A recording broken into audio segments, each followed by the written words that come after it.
This is crazy. My affair nearly lost his tool after my husband caught us in the act. Hey, Reddit. This is a story I never thought I'd be sharing, but life has a way of throwing the most unexpected things at you. I'm here to tell you about the craziest experience of my life. The day my affair nearly lost his tool after my husband caught us in the act.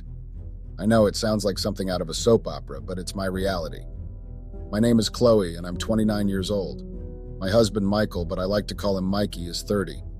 We've been married for about 2 years, and for the most part, things were great. We had a beautiful life together. A nice house. Mikey had a stable job while I ran an online business and dreams of starting a family. Mikey and I were that couple everyone envied, always in sync and deeply in love. Or at least that's what it looked like from the outside, but I guess with many stories like this, there was more going on beneath the surface. Our seemingly perfect life had its cracks, and those cracks widened until everything came crashing down. I'm not here to justify what I did, but maybe by sharing my story, I can help someone else avoid making the same mistakes or even figure out a way to fix things. Like I mentioned before, when Mikey and I first got married, everything seemed perfect. We were the definition of a happy couple, always laughing, always in love. Our friends used to tease us constantly about it because we seemed to be in a constant state of happiness. But like any relationship, the excitement started to fade. And once the realities of daily life set in, we knew we were in for a very long run. Mikey worked long hours as a software engineer, and I ran an online business. It wasn't huge, but it wasn't very small either. It was quite okay, especially since it wasn't something I was heavily focused on, just something to while away time and not get too bored. Mikey's job was demanding, and that meant as time went on, he found himself spending less and less time with me. We began to drift apart, not because we wanted to, but because life got in the way. Mikey was often too tired to do anything when he got home, much less try anything new. So I was not only left feeling lonely and neglected, but also bored. In just 2 years of marriage, I had gotten quite bored of things and wanted to switch things up. Everything felt mundane, and it was as if every day was just blurring into the next. Our conversations grew shorter and sex became very rare. I missed the way Mikey used to look at me, with that spark in his eyes that made me feel like the most important person in the world. Now he barely looked up from his laptop. I tried to understand, to be supportive, but the loneliness was suffocating. I started to resent the long hours he spent at work and the lack of effort he seemed to put into our relationship. The more time passed, the worse my boredom became. Don't get me wrong, I loved Mikey, but I soon realized that he had gotten quite boring. In the beginning, what had attracted me to Mikey was his daring and free spirit. Mikey came from an upper-class family. His family was very wealthy. In fact, it had been expected that he would take over the company after his dad. I guess all those expectations, because he was always expected to be this, to be that, to be perfect, made Mikey snap. When I met him, he was adventurous. He had toned down the guest experience in well-bred and posh behavior, and was doing all the things that he hadn't been able to do before. It was that adventurous spirit that drew me to him. Instead of studying business like his parents had wanted, his love for computers and software pushed him to become a software engineer. Mikey gave his parents a huge middle finger every step of the way, and that was what made me fall deeply in love with him. He eventually did repair his relationship with his parents and still might take over the company after his father one day, but I still loved the fact that he rebelled against his parents. I loved the fact that he could do the most daring things and make the most spontaneous decisions. Mikey really made me into the person that I am today. I was awkward, quiet, but Mikey made me step out of my comfort zone. But ever since Mikey just started working, the busier he got, the more it was like his sweet spirit was being stripped away every day. He was no longer the adventurous person I knew. It was like he just kind of matured, I guess. Not that I didn't want him to mature, but I missed the old Mikey. I missed the Mikey who would whisk me away on spontaneous road trips. The Mikey who would plan surprise adventures just to see the look of excitement on my face. The Mikey who was unpredictable and full of life. Now he was buried in his work, coming home exhausted and drained. All-out conversations were about boring topics, and the spark that was once in our relationship seemed to have fizzled out. It felt like our lives had fallen into a monotonous routine. Wake up, work, eat, sleep, repeat. The excitement that once defined our relationship had vanished.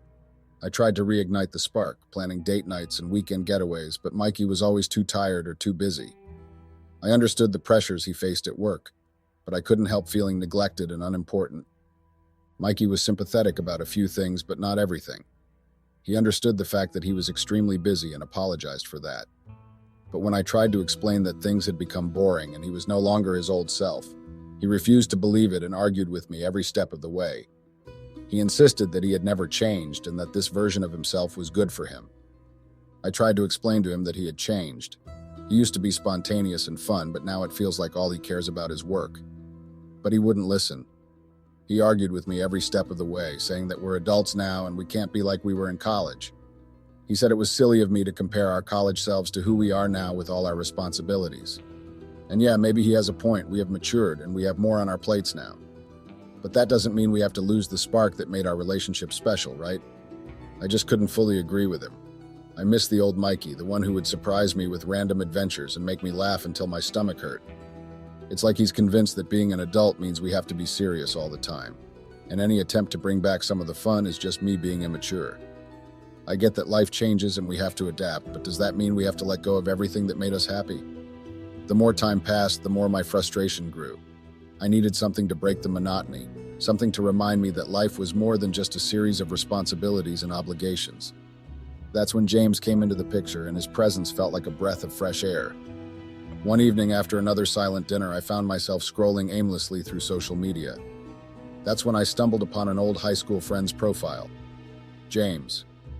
He had moved back to town recently and had started working at a local gym. We exchanged a few messages, catching up on old times, and before I knew it, we were talking almost every day. James was everything Mikey used to be, funny, attentive, and full of life. He made me feel seen and heard, something I hadn't felt in a long time. It started innocently enough, just two old friends reconnecting. But as the days turned into weeks, our conversations became more personal. He would ask about my day, listen to my frustrations, and offer a shoulder to lean on. I felt guilty, but I couldn't help myself. It was nice to have someone who seemed to care. Our friendship quickly turned into something more. The first time James and I crossed the line was a rainy afternoon when Mikey was at work. James had come over to help me with a few things around the house, and one thing led to another. The guilt was immediate and overwhelming, but so was the excitement. For the first time in a long time, I felt alive. James and I started meeting in secret. We knew it was wrong, but we couldn't stop. I convinced myself that I could keep it hidden, that Mikey would never find out. I told myself it was just a phase, something that would pass once I figured out what was missing in my marriage. But secrets have a way of coming out, and mine was no exception. It started with little things. Mikey noticed I was more distracted, always on my phone. He'd ask where I was going, and I'd have to come up with another lie. Each time the guilt ate at me, but I buried it deep because I wasn't ready to face the consequences. Mikey and I grew even more distant. I loved Mikey, but the boredom and loneliness drove me towards James, and the distance started to show in everything. Despite the fact that I ran an online business, which Mikey had helped me start and supported me greatly in, I started neglecting the household chores. I chose to run an online business because, like I have mentioned before, I didn't want to be bored at home. So that meant that most of the chores were my responsibilities while Mikey took care of the bills. It was an arrangement that had always worked for us. Mikey was also very helpful with the chores, as he was even a much better cook than I was, and loved to do things like vacuuming, cleaning, and doing the dishes. So he tended to help me with the dishes, but then I stopped even when he didn't help. I would not do the dishes or even anything in the house. I was either out with James or talking to him on my phone. The neglect wasn't intentional at first. I told myself I was just busy, that the business was taking up more of my time. But deep down, I knew the truth. I was prioritizing my time with James over everything else. I just loved the way he made me feel alive again. Mikey noticed the change, of course. He would come home from work to a sink full of dirty dishes, laundry piled up, and an empty house. I would be out with James, claiming I was meeting a client or attending a business seminar. Mikey's patience, which had always been one of his best qualities, started to wear thin. Our conversations became short and tense. Mikey would ask if everything was okay, and I would brush him off with vague reassurances. The truth was, I didn't know how to fix the growing gap between us. I felt trapped in a cycle of deceit and guilt and unable to break free. Even when Mikey tried to help out more around the house, it didn't change the underlying issue. He would come home and cook dinner, clean up, and try to engage me in conversation, but my mind was always elsewhere. I was either thinking about James or planning our next meeting. Now that I think about it, I guess Mikey's efforts to bridge the gap only highlighted how far apart we had drifted. The day everything fell apart was like any other regular day. Mikey headed off to work, leaving me with the house to myself. It was quiet, nothing unusual at first. Later that afternoon, James came over. Instead of our usual routine of going out somewhere, we decided to hang out at home, which was a bit ironic given the circumstances. We spent a few hours goofing around, just enjoying each other's company and trying to forget the outside world. It felt good, almost normal, until things took a turn. James suggested we go upstairs for some intimacy, and of course I couldn't resist. So James and I decided to head upstairs to the bedroom, and things got intimate pretty quickly. We were so caught up in the moment that we didn't notice anything else. It's crazy to think back on it now, but we were just lost in our own world. Then out of nowhere, my husband's car pulled up, or maybe I heard the front door opening. Honestly, I can't be sure. We probably forgot to lock the door in our excitement, or maybe we were just too wrapped up in what we were doing. Before we knew it, my husband walked right in on us in the bedroom. It was like time stood still for a moment as we all processed what was happening. I was completely exposed, and the shock hit us all at once. I scrambled to cover myself, but the damage was already done. In that crazy moment, as I hurried to cover up and my husband just stood there, James surprised me. Instead of showing any remorse or fear, he sat there on the bed, a smirk playing on his lips. It was a cocky, almost arrogant look, like he thought he was untouchable, like he has all the answers. I couldn't help but think back to how our cheating had pumped up James. Cheating with me seemed to have given him a false sense of confidence, as if he believed my husband wouldn't dare confront him. It was also like he was sizing up my husband. I knew he was probably thinking that he could take my husband in a fight if it came to that. But the truth was, my husband might look slim, but he was no pushover. Back in college, he was a real athlete. He did boxing and all sorts of sports, and he was a regular at the gym. There was a time when no one could beat him in a fight. But because he's not super bulky, people underestimated him. They thought he was weak just because he didn't look like a bodybuilder. They saw his lean build and thought he lacked strength. It was a wrong idea that my husband had dealt with for years, and I had seen firsthand how off base it was. Like I've mentioned to you guys before, my husband was always one to stick it to the man, especially when it came to his parents. They were all about the money and prestige, and they down on anything that didn't bring in the big bucks. So that meant sports in their eyes was just a waste of time unless it made you a millionaire. But my husband, he had a different view. He loved sports, especially boxing, even though his parents thought it was a joke. So during college, he threw himself into sports as another way to rebel. It was another way of him giving his parents a big fuck you. He didn't go pro or anything. It was more about proving a point than chasing fame or fortune. He wanted to show them that he could do whatever he wanted and still succeed on his own terms, not theirs. And damn, did he succeed. He even set records in college because no one could knock him down in a fight. So when James smirked at him in our bedroom thinking he was all tough and fearless, I knew he was in for a reality check. I was right. James did get a reality check. A brutal reality check that almost cost him his tool. My husband was getting really angry. He's always been the stoic type, which probably comes from growing up with perfectionist parents. They always expected him to be perfect in everything. I think I mentioned this before. So over the years, he learned to keep his emotions in check, never really showing what he was feeling on his face. I was the first person he truly opened up to, the first to see the softer, more vulnerable side of him. It's one of the things that made me fall in love with him. He showed me a part of himself that he kept hidden from everyone else. But standing there in that moment, I could tell he was furious, even though he looked calm on the surface. His calmness was almost eerie. He stood frozen, just staring at us. But I noticed the subtle signs. His hands were shaking slightly. It was something James didn't pick up on, but I knew better.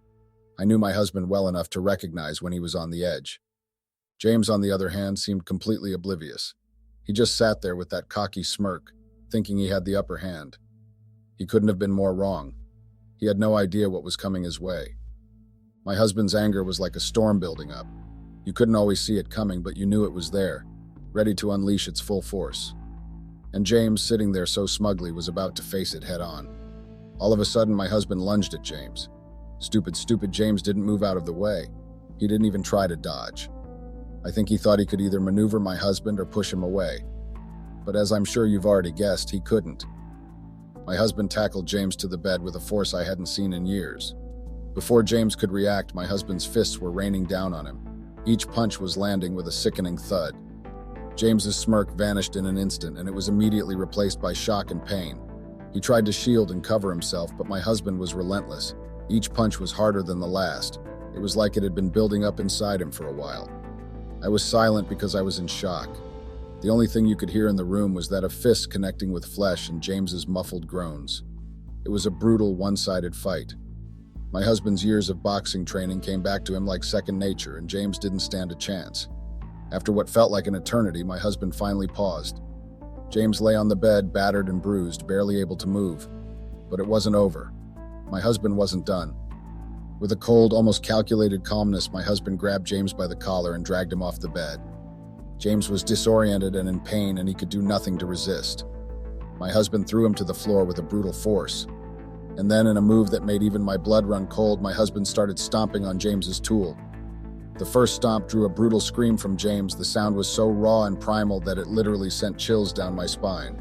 My husband didn't stop. He stomped again and again, and the worst part was all through that his stoic mask didn't crack. I just stood there, paralyzed by the whole scene. I wanted to scream, to beg him to stop, but the words wouldn't come. I was too shocked, too horrified by the violence and the realization of what I had caused. At this point, James had let go of his pride and was now begging my husband to please just let him go, and that he'd never return. But my husband didn't even act as if he'd heard James. James continued screaming, and then his screams eventually turned to whimpers, and then to silence. That was when my husband finally stepped back. He was breathing heavily. His face was still eerily calm. He looked down at James, who was now curled up on the floor, barely conscious, and then he looked at me. His eyes looked so cold and distant that I thought I was going to piss myself. The room fell silent. The only sound was the faint whimpers of James, and then my husband turned and walked out of the room. After my husband stormed out, my brain finally kicked into gear. James was still on the floor, his whimpers barely audible. Panic washed over me. I thought we were going to die. My mind was racing, fixating on the damage done to him. I was so scared because I thought he was definitely going to lose his tool from all the stomping. I fumbled for my phone and immediately called an ambulance. They arrived quickly and rushed James to the hospital, and I went along. I had to stay with him until a family member arrived. Technically, I didn't have to do that, but guilt weighed heavily on me. I was the reason James had taken such a brutal beating. At the hospital, I sat in the waiting area. My mind was a blur. Nurses and doctors asked questions, but I refused to answer. When James's sister arrived, she bombarded me with questions too. But I couldn't bring myself to tell her the truth. I was too ashamed and terrified. What if they arrested my husband? Or worse, what if they arrested me? I didn't know how the law worked in situations like this, but the fear paralyzed me. I stayed until James's sister took over, then left before James regained consciousness. I couldn't face him because I knew I was the reason he was lying in that hospital bed. Before I left, I made sure to ask the doctors about his condition. They assured me his tool was intact, though badly injured. It would take a long time to heal, but ultimately he would recover. Of course, leaving the hospital felt like walking out of a nightmare, only to step into another. When I got back home, it was a mess. My stuff was just thrown outside on the porch like I was garbage. Mikey must have come back while I was at the hospital with James and decided to kick me out. I tried calling him, but he wouldn't pick up. His car was right there, so I knew he was inside, but he just ignored me. I banged on the door, activated the security system, did everything to get him to talk, but nothing worked. Finally, after what felt like forever, he answered the phone. But instead of listening to me, he threatened me. He said if I didn't leave right then, he'd treat me like he did James. That scared the hell out of me. I knew he wasn't joking. I didn't waste any time. I called an Uber, grabbed my essentials, and hightailed it to my parents' place. It was a rough ride filled with regret and shame for what I'd done. Getting to my parents' house made me feel both relieved and embarrassed. I never wanted to be in this situation, running away from my own mess. And let me tell you, coming to my parents' house felt like facing a judgment day of my own making. They were beyond disappointed. They were horrified when they learned what had transpired between me, Mikey, and James. And truth be told, they weren't wrong to feel that way. This mess was entirely of my own creation. Their disappointment was so clear, almost suffocating. They didn't mince words. They laid the blame squarely on my shoulders. I couldn't argue with them. It was my choices that led to this disaster. Still, despite their disappointment, they allowed me to stay. There was a catch, though. They needed time to decide if I could stay permanently or if it would be just a temporary arrangement. They promised to reach out to Mikey to hear his side of the story as well. So here I am seeking advice from Reddit. How do I navigate this chaos I've created? Is there any hope for reconciliation with Mikey? And what about James? Does he have grounds to take legal action? I'm at a loss. I really need some guidance on how to handle this whole thing. Update. Hey Reddit, I know it's been a while since my last update. Honestly, I've been avoiding it because the hate and negativity were just overwhelming. It's not an excuse, but I was genuinely feeling so alone. I know it's a common excuse, but for me, it was a reality. Some of the messages and comments I received were downright cruel, hurling insults and blame without understanding the full picture. It was hurtful to see. I want to address a few things that came up in your comments and messages. Firstly, yes, I love my husband and I want us to work things out. I know what I did was wrong, but I'm hoping for a chance to make amends. I've seen some of you commending my husband for his actions, which is weird because you all are commending violence. Also, no, I want to clarify that my husband has never been violent before. He's always been calm and collected, except for his college days when he used to box. As for James, well, he did cross a line, but I agree that the beating was too much. No one deserves that kind of brutality. Regarding James, I've been trying to reach out, but I'm too ashamed and scared to show up at the hospital. What if I face legal consequences or backlash from his family? As for my current situation, I'm still at my parents' place, and my husband hasn't been in touch. It's a tough time, but I'm trying to stay hopeful and work towards a resolution. Thanks for taking the time to read this and for your understanding. Update. Hey Reddit. It's been a while since I last updated, and a lot has happened. So here's a quick rundown. My in-laws reached out to hear my side of the story. Honestly, I was skeptical because they're some of the most judgmental people I know. Sure enough, after I told them everything, hoping they might help convince my husband to forgive me, they just blamed me. I should have known better than to expect any help from them. My parents tried talking to my husband, but he wouldn't budge. It's tough seeing how well he's doing. I thought he'd be upset about our separation, but he seems fine. He's back to work and looking even more handsome than before, which is hard to see. Right now, I feel numb. I've shut off my emotions because there's nothing I can do. I don't know what else to say. Some of you said I was heartless and didn't deserve to be married, and now we're getting a divorce, so goodbye Reddit, I won't be updating again. Thanks for reading. Update. Hey Reddit, it's me again. I know I said I wouldn't update anymore, but I guess I was wrong. Turns out not sharing what's been happening made my mental health decline even more. I realize I need to see a therapist, but for now, that's not my priority. It's been months since my last update, and a lot has happened.